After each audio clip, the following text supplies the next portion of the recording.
వందనాలు వందనాలమ్మో అని చెప్పి చాలా గొప్పగా మరి దొరల దౌర్జన్యం వల్ల, ప్రభుత్వాల దౌర్జన్యం వల్ల, దొరల దౌర్జన్యం వల్ల ఆ రోజు అజ్ఞాతంకు పోయిన వేలాది మంది మరి విప్లవకారుల కోసం వాళ్ళ తల్లిదండ్రులు, ప్రత్యేకించి తల్లులు ఎదురు చూసే విషయాన్ని గద్దరన్న గారు ఎంత గొప్పగా కళ్ళకు కట్టినట్టుగా మరి వివరించారు. నిజంగా అది నా మాటల్లో చెప్పలేను.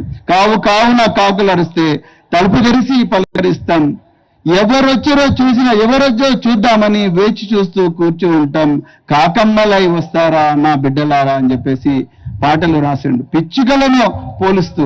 అదే విధంగా మరి పిల్లలు పండుగలప్పుడు మరి బట్టలు కుట్టేయలేదని బాధపడుతుంటే తల్లి తండ్రులు ఇద్దరు ఆ పిల్లలను బోదార్చి, మరి బిడ్డ అన్నకు ఒక ప్యాంటు కొనిస్తా, నీకు షర్టు కొనిస్తా బిడ్డ అని చెప్పి దసరా పండుగప్పుడు పేద ఇళ్లల్లో జరిగే సంఘర్షణను కళ్ళకు కట్టినట్టుగా వివరించి, మరి పాలపిట్టలై వస్తారా లేకపోతే జమ్మి చెట్టు ఆకులై వస్తారా అని చెప్పేసి ఆ రోజు ఎంతో గొప్పగా తెలంగాణ సమాజంలో ఉండే, తెలుగు సమాజంలో ఉండే పేద వర్గాల్లో ఉండే సంఘర్షణ మరి మన కళ్ళ కట్టుగా వివరించి ఈ రోజు ఈ స్థాయికి మనం తీసుకొచ్చిండు గద్దరన్న గారు. ఇవాళ గద్దరన్న గారికి ఇచ్చే నివాళి విగ్రహం మాత్రమే కాదు, భూమి కోసం దున్నేవాడిదే భూమి అని నినదించిన గొప్ప వ్యక్తి గద్దరన్న. అందుకొరకే మరి పెద్దలు ఉప ముఖ్యమంత్రి గారు ఇక్కడే ఉన్నారు కాబట్టి మరి వారి ద్వారా మరి గద్దరన్న గారి ఆశయాలు నెరవేరాలి.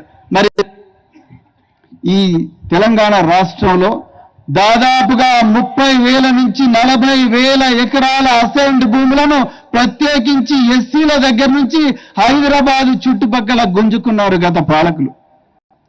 ఒక్కొక్కరి దగ్గర నుంచి ఈ భూములన్నీ గుంజుకొని రకరకాల వెంచర్ల పేరు మీద గుంజుకొని వాటిని ఒక్కొక్క ఎకరం 100 కోట్ల రూపాయలకు వేలం వేసమ్మిండ్రు.